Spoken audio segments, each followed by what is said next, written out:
Welcome to Crossroads. It is now China Week on the House floor. Republicans and Democrats are uniting behind policies to rein in the influence of the Chinese Communist Party.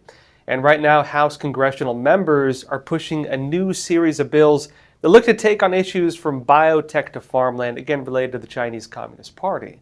Now, these bills are at the forefront this week as the House of Representatives come back from summer break. One of the bills, the Biosecure Act, has already actually passed the House vote. This bill would ban 5 biotech companies with ties to the CCP from working with anybody who gets money from the U.S. government. These companies are BGI, MGI, Complete Genomics, WuXi AppTech, and WuXi Biologics. And supporters of the Biosecure Act state that this ban is necessary to protect the personal health of genetic information of Americans, as well as U.S. pharmaceutical supply chains. And remember, this is important too because the Chinese Communist Party, using biometrics, and again, even collecting data on Americans, is doing many things along those lines. For example, they use biometrics for their surveillance systems. They use it to create profiles in individuals tied in again with the whole identity systems they have. They're looking at every single person and their networks of contacts. And also, importantly, it even ties into the Chinese Communist Party's biowarfare programs, where, according to, again, public reporting even, the Chinese Communist Party has been developing bioweapons, even some targeted at specific DNA chains, even related to specific ethnic groups. Now, when it comes to, again, this as well, there's more to it. Some of it ties into, of course, the issue that Chinese researchers oftentimes are benefiting from U.S.-funded, taxpayer-funded projects. Different universities doing research programs, working hand in hand sometimes with Chinese researchers. The Chinese researchers are benefiting from research and development and other things happening in the U.S. that we're paying for. Now, the Chinese Communist Party, on their side, they're responding to the bill, calling it discriminatory. And again, that still has to go through the Senate, so we'll see what happens with it. But it actually doesn't end there. Another bill that also passed the House vote, the Countering CCP Drones Act, targets drones made by Chinese company DJI, which sells more than half the drones in the United States. And they deem it an unacceptable risk to U.S. national security. Now, this act would add DJI, the Chinese company, to the Federal Communications Commission's covered list and prohibited new models of DJI drones from operating on U.S. communications infrastructure. But it would not prevent existing DJI drones from operating in the United States. Now, this is again important because even on the Chinese side, the CCP is trying to restrict certain components used in drones from being sold in the United States. And between the United States and the Chinese Communist Party, there's actually been a bit of a spat around drones. The Chinese Communist Party actually controls most of the consumer-level drone market, not like military stuff, but consumer.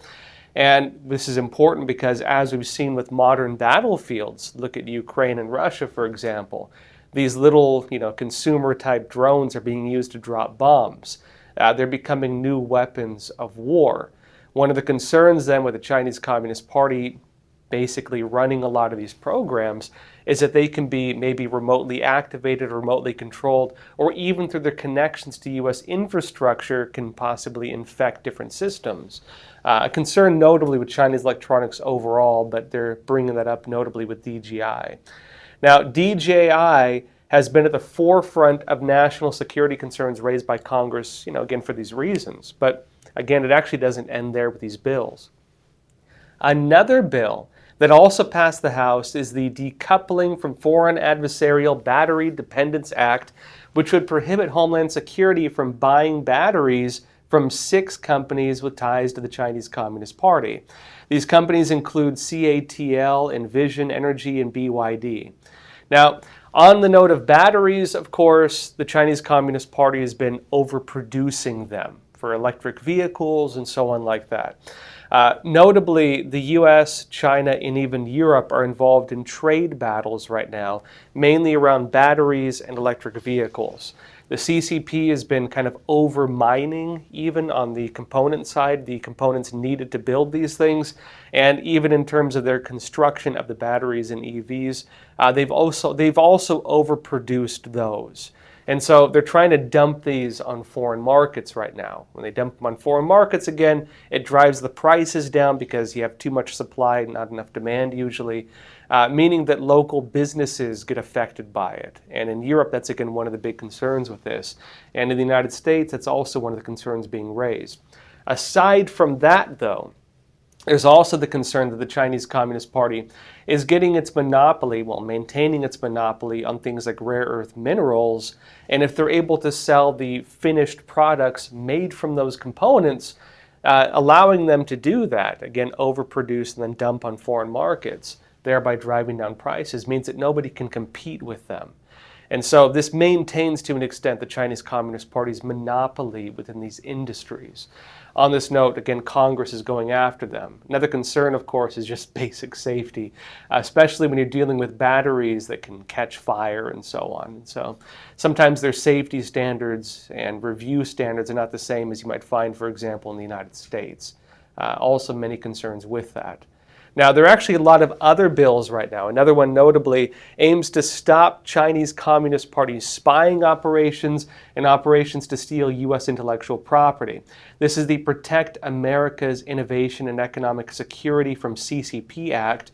And this act would create a unit within the Department of Justice's National Security Division that is focused on China in order to curb spying by the CCP on U.S. intellectual property.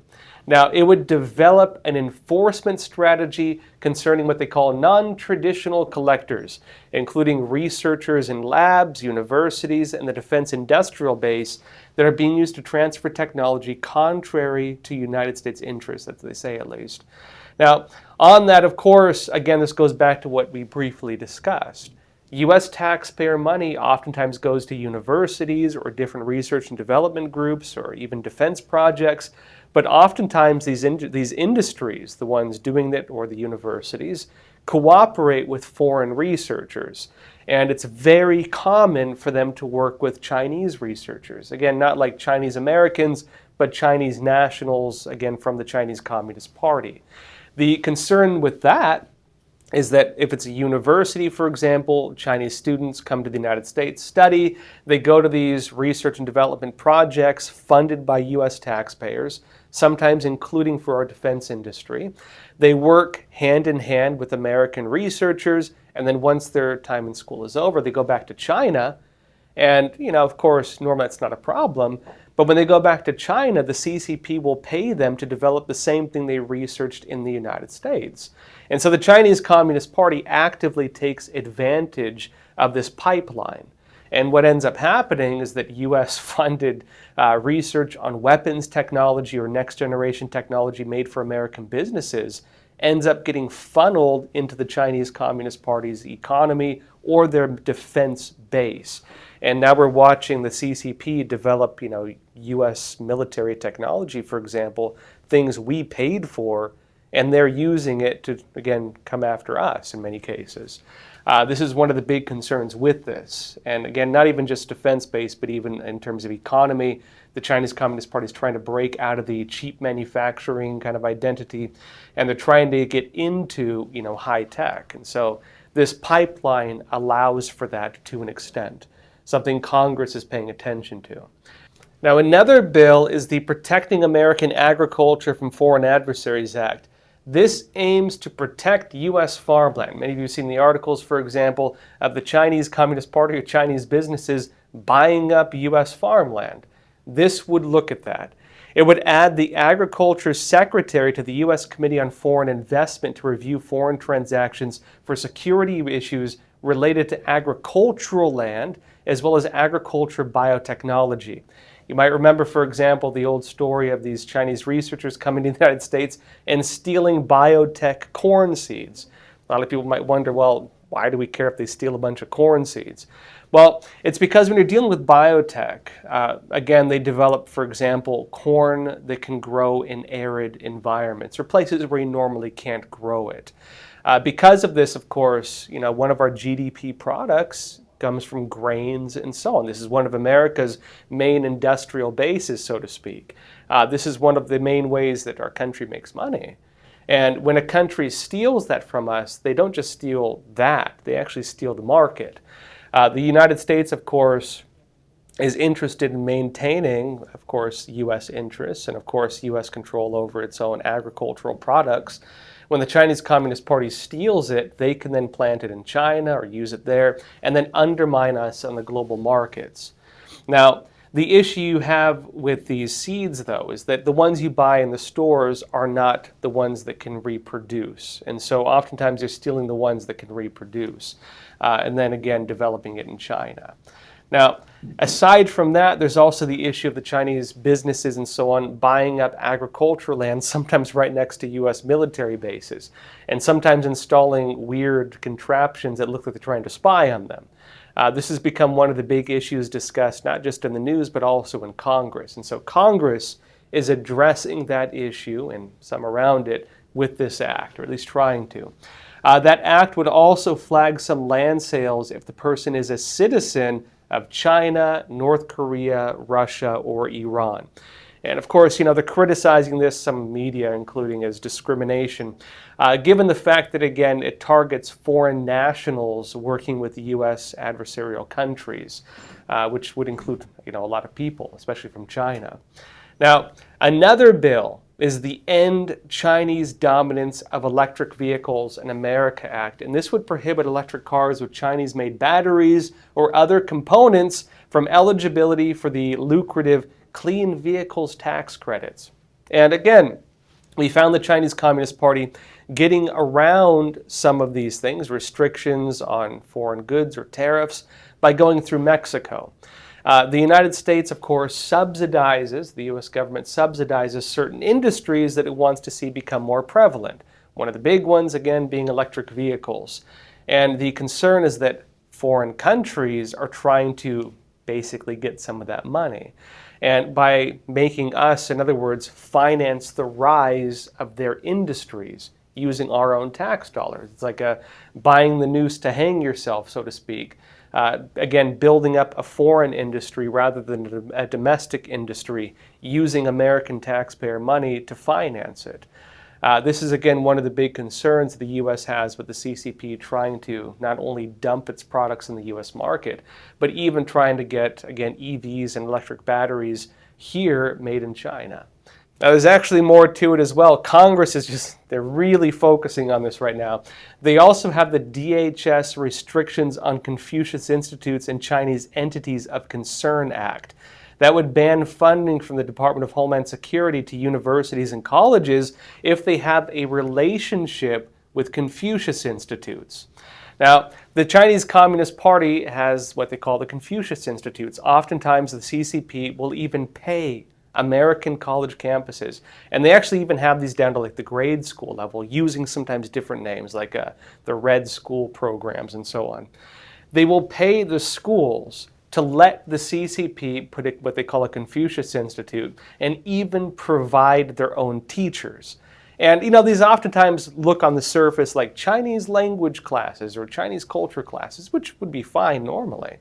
But what they're teaching is the CCP's narratives. It's not traditional Chinese culture. They're teaching Chinese Communist Party revisionist history, Chinese Communist Party propaganda, and then paying American universities to let them come in and essentially brainwash American college students with the CCP's narratives. Now, on this note, there's been a lot of pushback on this over the years. Epoch Times actually were the first to expose the Confucius Institutes. This would make it so that if colleges have those, they're taking money from China to have them, well, the U.S. government is not going to give the schools money as well.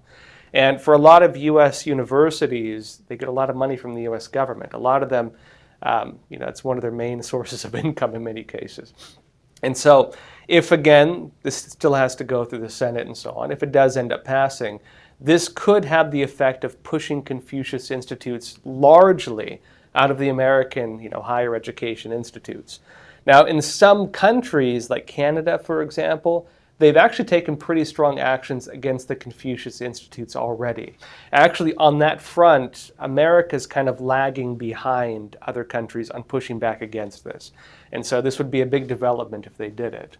Now, of course, any bills, again, that pass the House floor still have to go through the Senate and then, again, get signed into law by the president before they become law.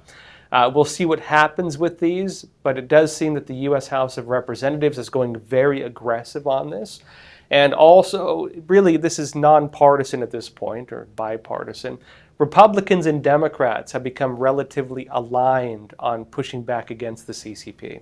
And so, given the fact that, again, House and Senate tend to not vote so much between, House and Senate, but instead along party lines, if both parties are typically united on an issue, it does have a good chance of getting passed as it goes through, again, from the House to the Senate. And so these bills, we'll see what happens with them. But given, again, that Republicans and Democrats are largely uniting around these issues, they do have a very strong possibility of getting passed. Now, all these bills are also in addition to the ongoing U.S. sanctions and tariffs, and also similar actions against other countries against the Chinese Communist Party right now. This is not even just a U.S. trend, this is a global trend. In one of the latest updates on this, notably, the Chinese high-tech industry, they took an even deeper blow. I'll be talking about this more after I come back from a quick break. Experts agree. One of the best ways to protect against financial uncertainty is to diversify your portfolio. Learn how physical gold and silver can secure your retirement funds from today's economic challenges with a gold IRA from American Hartford Gold. You can safeguard your wealth with no penalties or taxes when you transfer your current qualifying retirement accounts. Call now and our precious metals specialists will send you a free information kit, no cost or obligation. American Hartford Gold, a trusted industry leader with an A+ from the Better Business Bureau, has a 5-star rating from thousands of happy clients. Whether you are getting physical precious metals in a gold IRA or delivered to your doorstep, we offer only the highest quality gold and silver. For your peace of mind, we also offer a no-fee buyback commitment, a low-price guarantee, along with free shipping and free insurance. So don't wait. Call the number on your screen today and secure your financial future.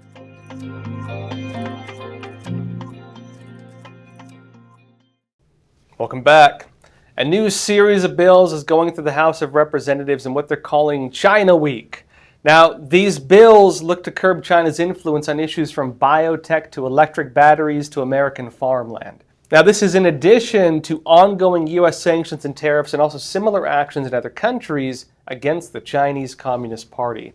In one of the latest updates on this, the Chinese high-tech industry, they took an even deeper blow just recently.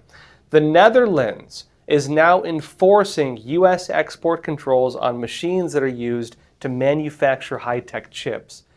Newsweek said this: Dutch company ASML Holding NV, a leader in lithography technology, must now apply for export licenses from the Dutch government for deep ultraviolet immersion lithography systems.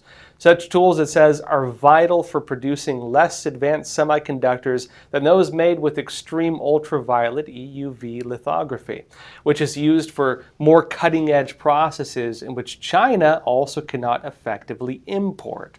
And it's the new regulation effective September 7th, applies to immersion deep ultraviolet DUV semiconductor machinery essential for producing smaller, more powerful semiconductor circuits. And notes as well that ASML, this Dutch company, is at the center of the U.S.-China trade tech rivalry as the only firm currently capable of manufacturing the extreme ultraviolet EUV lithography machines that produce advanced microchips essential for a wide range of technologies from electric cars to guided missiles. Now, on that note, again, these high-tech chips, semiconductors, as it notes, they're used in just about everything, from your smartphone to your computers to, again, electric vehicles and even high-tech weaponry. A lot of the missile guidance systems, notably, you need those chips. For the CCP to basically compete in the high-tech industry, they need to have access to these advanced chips. And generations of chips make a huge difference. You might think, well, can't they just use older ones? Well, Why don't you have like an iPhone from 2008, right, in your pocket? A few years, even 10 years, makes a huge difference in technology. And if you're even maybe a few years behind on the tech front, you're pretty far behind. You know, technology from 10, 15 years ago is a lot different from technology we have right now, even though 10 or 15 years might not seem that long. On the technology front, it's a very long time. And so even being behind a few generations or even one generation makes a huge difference. And that gap is very difficult to bridge. Not only that, but current components sometimes don't work with older components. And so you can't really mix and match like you might think you would be able to. For the CCP, not having the cutting edge means they cannot compete in the modern market. And one thing they've been trying to do notably is saying, well, we don't need the advanced ones, we'll compete on the cheap ones. Well, who wants a cheap, phone from 2 generations ago? Not many people. Notably as well, even manufacturing those requires technical prowess that they don't really have. A lot of the competition then is falling on the companies that manufacture the machines, and the machines are used to, again, manufacture the products. Even then, you can't really just turn it on and just produce modern day technology. But for the CCP to even try to, they've already been buying up these machines. They're already hiring former employees at some of these companies. They are desperately trying to build them. And even then, they can't quite do it. The process is much more difficult than it may just seem on the surface, even though they're aggressively pushing for it. Now, this has put a lot of pressure, notably on the companies that manufacture these machines, though. Again, the Netherlands, this Dutch company, that's one of the big ones. Japan is another key area. And Japan right now is also weighing similar restrictions and whether they're going to be enforcing U.S. sanctions and tariffs on the machines to manufacture these high-tech chips. Now, these restrictions, again, will make it very difficult for the CCP to compete in this industry or to break out of its kind of cheap manufacturing system. And although people might say, well, they don't really work as the cheap manufacturing hub in the world anymore. Well, they do. That's why, of course, Shein and Temu are, again, competing on the cheap product market. The Chinese Communist Party, even though they paint themselves as like, the future superpower and so on, they're competing more with like India and Indonesia on the cheap manufacturing front still. They're trying to break into the high-tech market. A lot of that has come through, again, foreign companies working there or through industrial theft in many cases. And so, they're trying to compete notably on batteries and electric vehicles and computers. A lot of that came from Western companies, for example, like Lenovo. A lot of that came from their purchase of IBM, for example, one of the computer divisions. For the CCP then to maintain that competition, though, they still need foreign components. It's similar in a lot of other areas, even, for example, when they're pushing to the aviation industry. Yes, they can build modern jets, but they have to buy the engines from other countries. They actually can't produce a lot of the cutting-edge stuff. And so if they're not able to purchase the components they need to manufacture the cutting-edge stuff, which they currently do, it means that they can no longer develop or compete on that front, meaning they're pushed back to the place they don't want to be at, which is, again, cheap manufacturing. And they find themselves continually getting pushed back to that. The current moves from the West, the sanctions, the tariffs, and even from Europe as well, it's pushing the CCP back in that direction. And so the CCP is trying to kind of claw its way out of that by trying to, again, bring in foreign talent or buy up the machines so that it can produce things in China. And that's one of the fronts right now, this kind of trade war. Now, on this note, and we're also watching this trend deepen in the field of research and development and at the university level. One of the latest cases of academic decoupling also ties in with the sanctions on high-tech chips. Georgia Tech, they're ending their research and educational partnerships in the Chinese cities of Tianjin and Shenzhen. The U.S. university actually announced this just recently, following scrutiny from Congress over its collaboration with entities allegedly linked to China's military. I'll be talking more about this only on epochtv.com. So if you're watching on YouTube, Facebook, X, Rumble, there's a link in the description below. Click on that. You'll get access to the rest of this episode and also our whole library of shows and our hard-hitting documentaries and issues that really matter, like the Chinese Communist Party's 100-year plan to defeat the United States. The CCP is one of the biggest threats to America. They're using things like propaganda, video games, entertainment, movies, culture to subvert and influence the next generation. If you'd like to find out more what the CCP is plotting against America, watch my documentary, The Final War, the 100-year plot to defeat America. You can find the link in the description below, and I'll show you all a trailer before we go exclusively to epochtv.com for the rest of this episode. I'll see you there. The greatest threat facing the United States is the CCP. The Epoch Times investigation team had studied the CCP for years, but what we uncovered was yielding evidence beyond our imagination. With Chairman Mao, with the Prime Minister, our talks have been characterized by frankness. The Clinton administration said, oh, don't worry about it. This will be a poison pill for China. China's strategic goal is to make sure that the U.S. has 4 enemies, and one of them must be a terrorist group. We are giving of our life's blood so that the Chinese Communist Party can survive and thrive.